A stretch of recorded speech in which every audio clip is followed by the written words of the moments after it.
This personalized news briefing arrives in my Telegram every morning automatically without me having to do anything.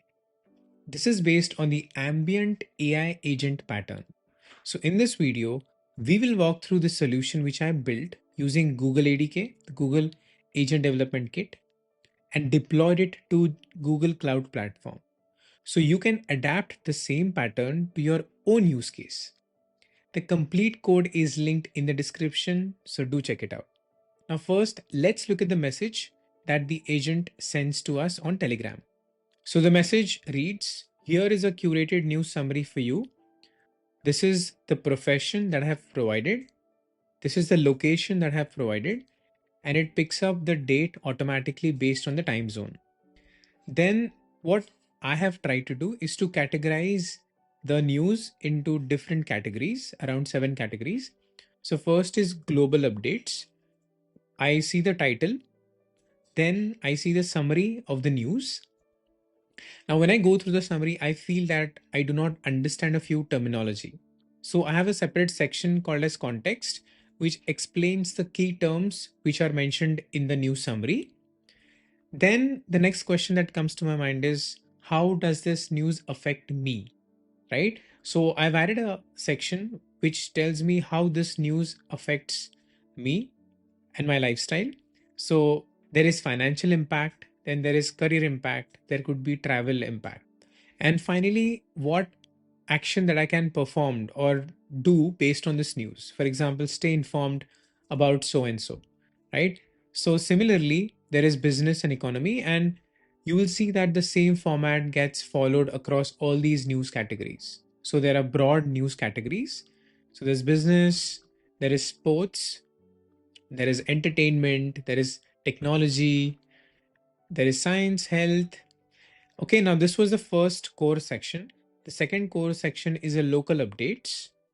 So again, this is local news. It follows the same structure, summary, context, how this affects us, and the suggestion. And then there's a third core section, which is specific to my profession. Okay. So if you see for this profession, what are the updates in the field? And the best part is based on these updates, what can I do, right? For example, I can stay updated on so and so. I can focus on specific thing so that I'm able to keep myself updated. Okay. So, and you see the time here. So I have scheduled this to arrive in my Telegram chat at 7 in the morning every day. So probably the first thing I do is go through this. This gives me a broad understanding of what's happening on a daily basis, as well as career specific or profession specific guidance on what I could read up or upskill on. Now that we understand the agent output, let's look at some high level concepts and then we look at the code. Okay. So first, let's try to understand what this ambient agent means. Now, typically, all the agents that we see or we interact with are reactive in nature, which means they need some action from us to create a response. So if you look at the reactive agent here, it's typically human initiated. So a person starts the task or sends a message to the agent processes the request and then responds with an answer. So this runs only after someone sends a prompt. The ambient agent, on the other hand, is event initiated. So it could be an event or it could be a schedule. Like in our case, it's a schedule. So based on a certain schedule, the agent gets invoked and then it sends the response to a notification channel like Telegram. Next, let's look at the high level architecture of this solution. Now, we have deployed this application or solution in Google Cloud Platform. So you will see GCP components here. So first, we have the cloud scheduler, which starts on a specific schedule and publishes a pre-configured event. The schedule in our case is 7 a.m. in the morning. It pushes that message to PubSub, which is the messaging service in GCP, which in real time pushes that message to Cloud Run. Now, Cloud Run is where our AI agent application is hosted. So the AI agent takes this pre-configured message, adds the location profession based on the environment variables, it detects a date, then it uses the LLM Gemini and a Google search tool to search the latest news. and then it sends that information to Telegram. And that's the exact message that we saw in our Telegram chat.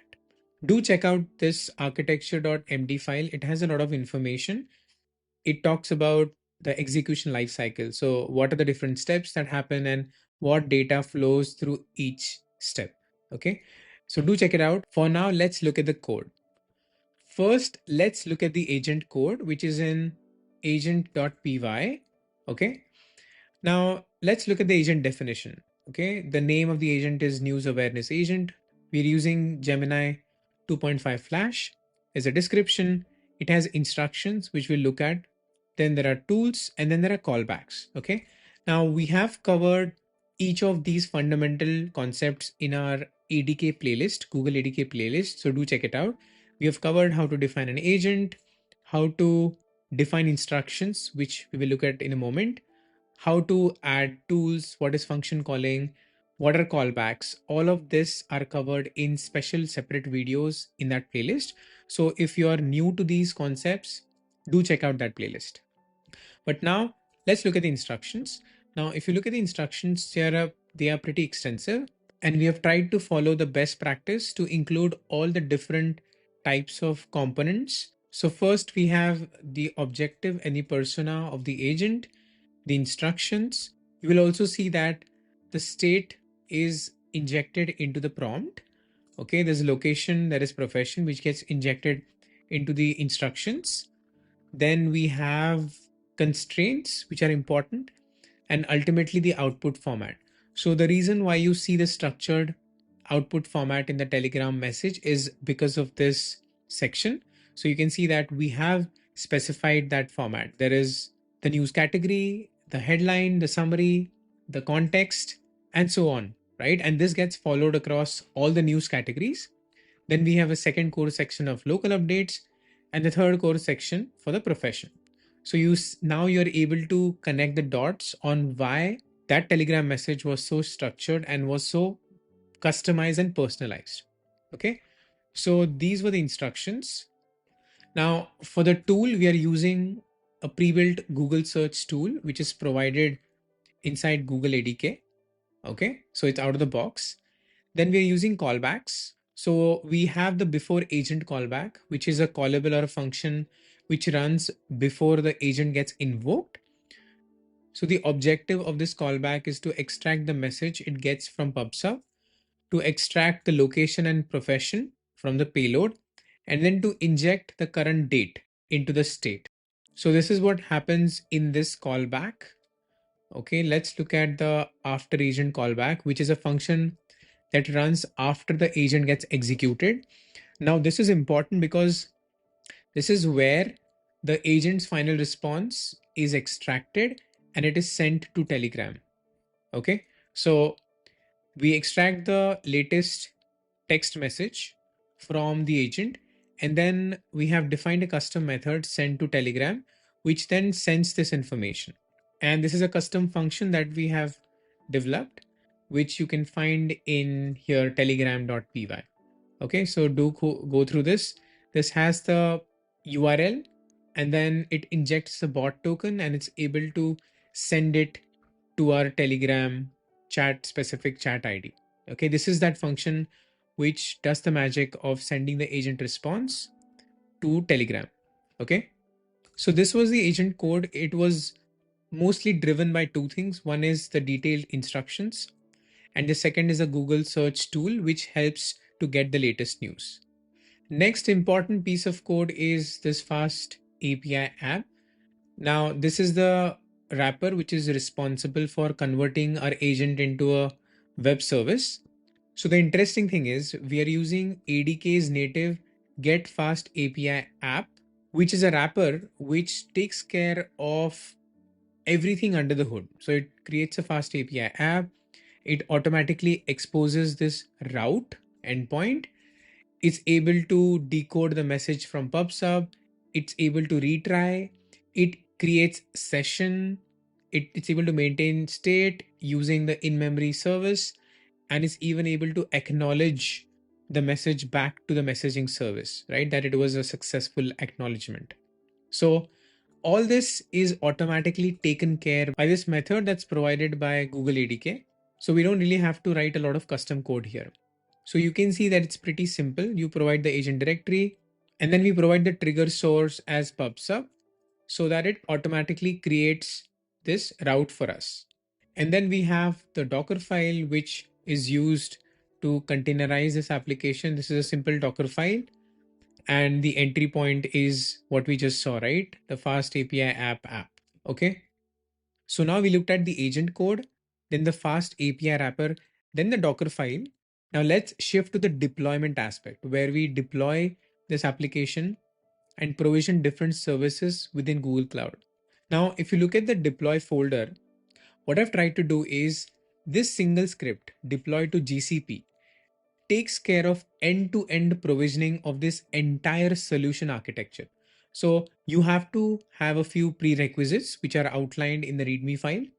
But once you provide those prerequisites, like the env file, right? So for example, if you look at the env file, you have to provide a few aspects which are related to Google Cloud. You have to provide Telegram bot related credentials, some personalization defaults, and then the scheduling aspect, right? So once you have the prerequisites ready, all you have to do is run this script, and this script will take care of deploying everything and setting up everything within Google Cloud. Okay, so a quick sneak peek. It's a pretty long file, but I'll probably just give an overview, right? So first, it just checks if the environment is set up, it has all the required packages, then it will enable the APIs that are required for the solution.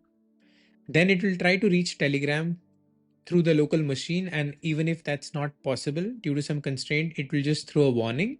Then the next phase is to deploy the application to Cloud Run, then to configure the pub/sub and the scheduling, and so on, right? So this is how the entire file sets up everything in the backend. Once the deployment is successful, if you want to test this, you can manually trigger the entire workflow by running this script, right? Do go through the README file because if I have missed explaining something, it's covered here. So we have an overview, we have the project structure, we have the prerequisites, which are very important. And then how do we run this code and different ways to run the code. Now let's switch to Google Cloud Console UI so you're able to see these services. So let's first look at a cloud scheduler. This is the point of initiation. This is where everything starts. You see that we have a news trigger that is set up, which runs at 7 in the morning. Okay. And it's connected to a specific topic. Okay. So let's go to this topic. So you see that there's a topic. So typically in PubSub, there is a topic and then there is a subscription. So we see a topic news awareness trigger. This is connected to a subscription. So if I open the subscription, okay, and I see the details of the subscription, this is where you will see. Now, what is important to notice is this endpoint. Okay, we just saw that the fast API wrapper, which is provided by ADK, creates this route, and this subscription pushes it to this route where our agent is actually hosted here in the Cloud Run. So this is the Cloud Run URL. Okay, and then we have the route which is created by the fast API wrapper which Google ADK provides. Next, let's look at Cloud Run. Okay, this is where our agent application is running. So you see that this is the resource news awareness agent. And if you observe, these are a couple of tests which I've done. So if I look at this resource and probably we'll look at the logs. So we see a request at 7 in the morning to this route, and then it is successful. If you can see, there's 200 OK. That's all for today. The objective of this video was to showcase the ambient AI agent pattern and then show an implementation that utilizes this pattern. So I hope that by now you have a fair idea of what this pattern means and how you can use this in your own use case. Stay tuned for the next set of videos. Thank you.